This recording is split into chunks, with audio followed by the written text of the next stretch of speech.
বোধ আমার বয়ফ্রেন্ড আমাকে আইসিটি বুঝায় দেয় রাতে বেলা। কখন কখন আরেকবার বলুন তো। রাতে বেলা আমি তো কিছুই বুঝতেছি না, সারা দিন থাকতে রাতের বেলায় কেন? কারণ আমি রাতে বেলায় স্টাডি করি। উনি কিসে পড়ে? ও কম্পিউটার সায়েন্সে পড়ে, ইউআইইউতে। আপা আপনার সেই ইউআইউর সেই কম্পিউটার সায়েন্সের স্টুডেন্ট কোথায় গেল? বুঝো না সব হইলো ভাইরাল আর দান্দা। আমি খালি বলছি বিসমিল্লাহ, এরপর থেকে আমি 3টা লুজ পুরোটা ভরছি। আপু তো বিসমিল্লাহ কইয়ে 3টা লুজ পুরোটা ভরছে, আর আমাগো ভাইয়াগো খবর কি একটু দেখে আসি তো। মানে যে পড়ছে তার কাছে সহজ, আর যে পড়ে না তার কাছে কঠিন। আমার কাছে দুইটাই, আমার কাছে দুইটাই মনে হয়েছে।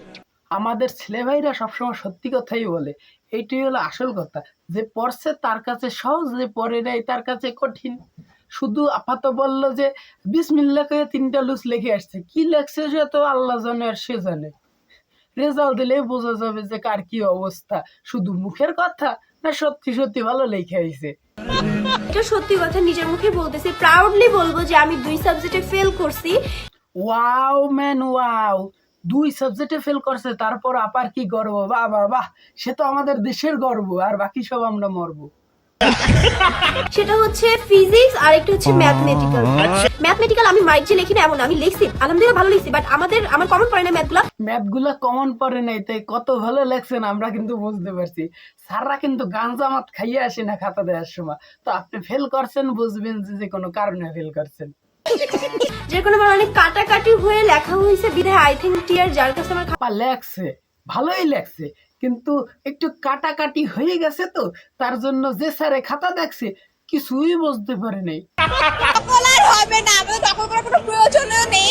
কোশ্চেন অনেক ইজি হয়েছে এবং স্ট্যান্ডার্ড মানের হয়েছে, তো হ্যাঁ আপা, নকল করার কোনো প্রয়োজন তো পড়ে নেই, তো ভালোই তো কনফিডেন্স দেখা যাচ্ছে, কিন্তু রেজাল্ট দেওয়ার পর মুখটা যেন বাংলার পাঁচের মতো না হয়ে যায়। সঠিক বলেছেন। মানে আমি প্রশ্নটা হাতে পেয়ে মানে আমার আই ওয়াজ লাইক মানে ও মাই গড, বিবেক দিয়ে লিখছি, বন্দুকের গুলি মিস যাবে, আমার এ প্লাস মিস যাবে না। আপা বিবেক দিয়ে লেখছে, তো মেলাই তো কনফিডেন্স দেখা যাইতেছে, পরীক্ষার রেজাল্টের পর কনফিডেন্সটা আবার হারিয়ে না যায়।